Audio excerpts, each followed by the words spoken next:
Olá, somos do Instituto Educande e vamos apresentar mais um Fique por Dentro.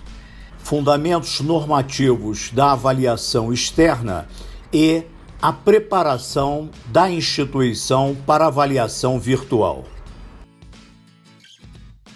Tornamos a enfatizar que, por hora, não há previsão de alteração dos instrumentos de avaliação por parte do MEC e INEP. Isto implica em dizer que todas as regras previstas para as avaliações presenciais continuam em vigor. Não custa lembrar que todo o esforço do dirigente da IES ou do curso deve ser direcionado para o preenchimento dos dados e informações solicitados no formulário eletrônico, o FE. Assim como nele, devem ser apensados todos os documentos que servirão para confirmar as evidências a serem demonstradas para obtenção do conceito esperado. Convém, neste ponto, à guisa de recordação, relembrar o assunto tratado em nosso último Fique por Dentro, sobre conceitos, critérios de análise e critérios aditivos. Nos instrumentos de avaliação do MEC e INEP em vigor, os conceitos são atribuídos de 1 a 5. Para cada conceito, há um critério de análise. Percebe-se que, para se alcançar um conceito superior, é preciso, primeiro, contemplar todo o critério de análise do conceito anterior. Segundo, acrescentar o que chamamos de critério aditivo. Observação importante. O Guia de Boas Práticas de Avaliação Externa Virtual in Loco esclarece que os dados e informações fornecidos e os documentos apensados no FE serão preliminarmente estudados pela comissão e em seguida verificados no decorrer da avaliação externa virtual. A comissão deve se dedicar a uma leitura cuidadosa, sobretudo para nortear-se frente aos aspectos que requeiram maiores esforços de evidenciação. Assim, reiteramos que alguns cuidados serão diferenciais para que a IES obtenha o conceito final esperado. O fato das avaliações in loco, no momento, ocorrerem de forma virtual, evidencia a importância do conhecimento sobre o arcabouço legal e doutrinário que regem suas funções e de acentuado espírito de liderança. Essas qualidades precisam ser demonstradas quando do preenchimento de dados e informações constantes do FE e dos documentos acadêmicos e administrativos a ele apensados, e de forma bem marcante na condução do processo de avaliação virtual in loco, propriamente dita. Esse assunto já foi tratado nos Fique por Dentro anteriores. Em princípio, a Comissão Externa de Avaliação Virtual in Loco se subsidiará única e exclusivamente dessas informações prestadas pela IES para emissão de seu parecer. Nós do IEDUC entendemos que a IES deve estar preparada nas 3 fases previstas pelo guia, uma vez que retrata bem o processo de forma integral. Assim, deve-se considerar a preparação da avaliação, que envolve todos os aspectos que permitam desempenhar com excelência tudo que for demandado no momento da visita.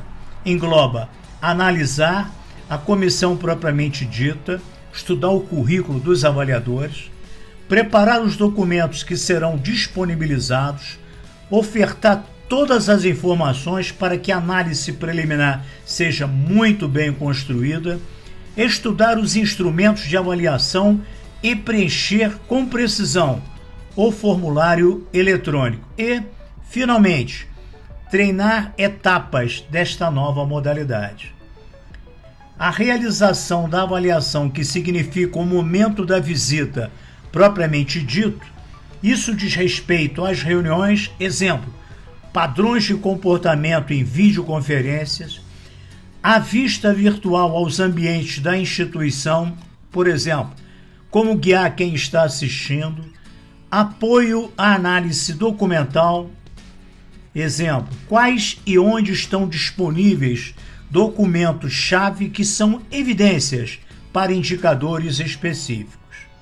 A fase pós-visita, que conforme o nome sugere, refere-se ao momento imediatamente à visita virtual em que há elementos relevantes a serem considerados, mas que frequentemente são negligenciados ou deixados em segundo plano.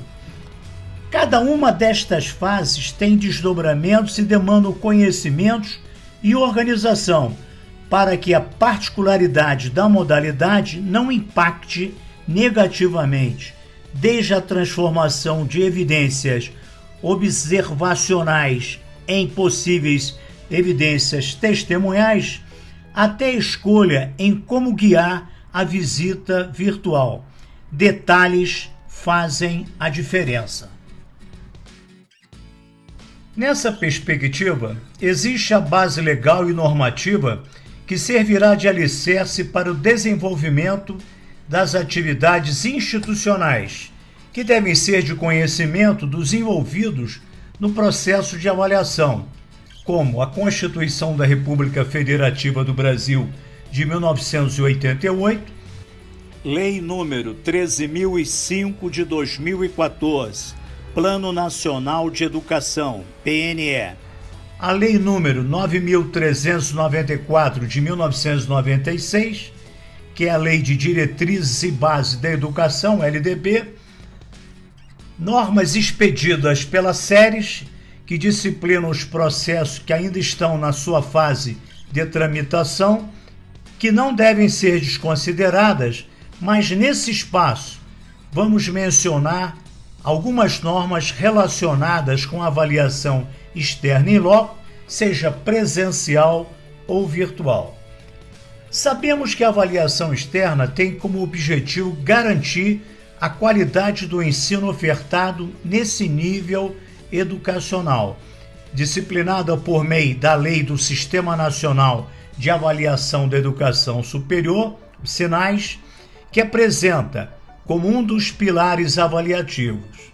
Assim, inicialmente, cabe um estudo detalhado da Lei número 10.861 de 2004 para compreender os três pilares avaliativos: avaliação externa, avaliação interna e avaliação do desempenho dos estudantes.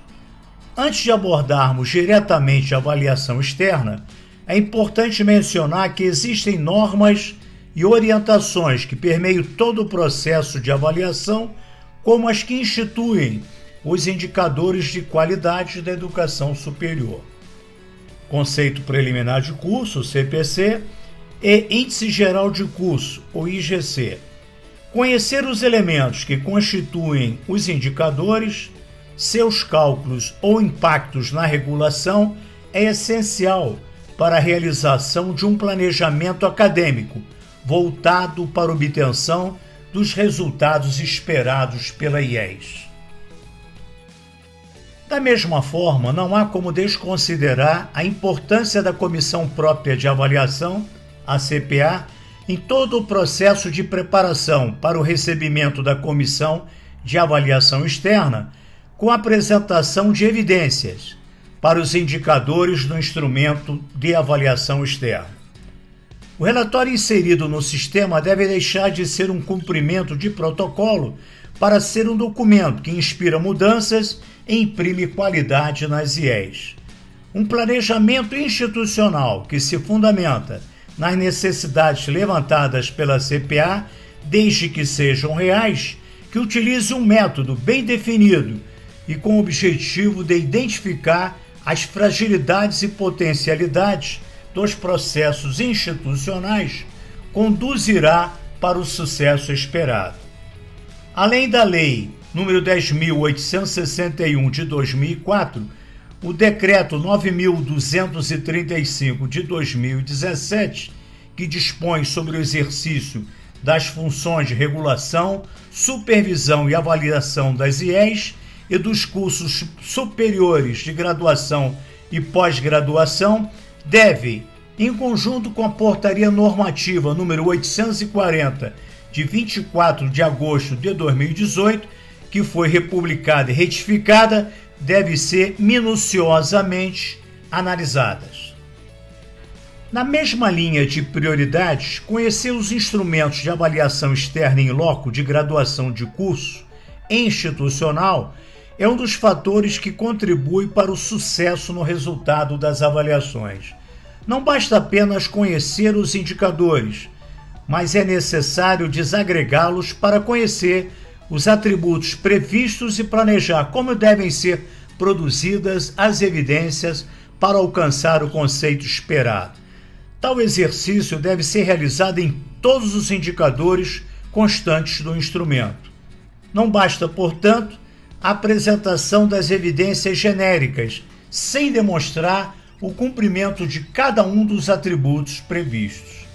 Especificamente sobre a avaliação externa virtual in loco, não podemos deixar de mencionar a portaria INEP número 165, de 20 de abril de 2021, bem como a portaria INEP número 183, de 23 de abril de 2021, que regulamenta o disposto na referida portaria número 165 de 2021. Além dessas duas normativas, é bom conhecer o Guia das Boas Práticas de Avaliação Externa Virtual in Loco e o Glossário dos Instrumentos de Avaliação Externa, publicado pelo INEP, que esclarece vários termos utilizados nos instrumentos vigentes. Outras normas que são importantes, em especial para a adequação dos projetos pedagógicos de curso, os PPCs.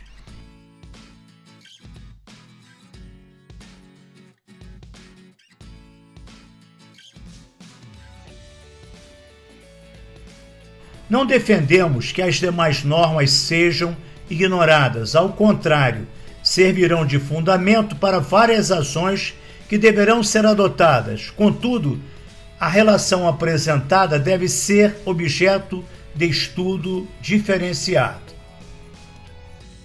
O IDUC entende que a maior dificuldade a ser vencida prende-se ao fato da necessidade de transformar seus conhecimentos legais e doutrinários, suas experiências de vida adquiridas no exercício de atividades técnico-profissionais, em evidências virtuais para os atributos de forma a obter os conceitos desejados. Para tanto, inicialmente necessita realizar um estudo detalhado do instrumento de avaliação com a participação dos principais atores acadêmicos envolvidos na avaliação e uma perfeita integração entre a equipe acadêmica e os detentores do conhecimento de tecnologia da informação e comunicação. É sabido que ocorrerão diversos aperfeiçoamentos nas ferramentas, instrumentos e processos da avaliação externa virtual, visto que, apesar da nova modalidade vir para suprir a necessidade neste período de pandemia, as vantagens como redução dos custos e agilidades nos processos podem contribuir para a validação do processo para um período pós-pandemia, com implementação de processos novos ou inovadores, para aperfeiçoamento do fluxo do processo na fase INEP. Caso seja do seu interesse conhecer um pouco mais o assunto, consulte nosso portfólio de curso. Em especial para o momento que vivemos, sugerimos os cursos Coordenador Gestor, uma visão estratégica e fundamentos normativos para a gestão de curso de graduação.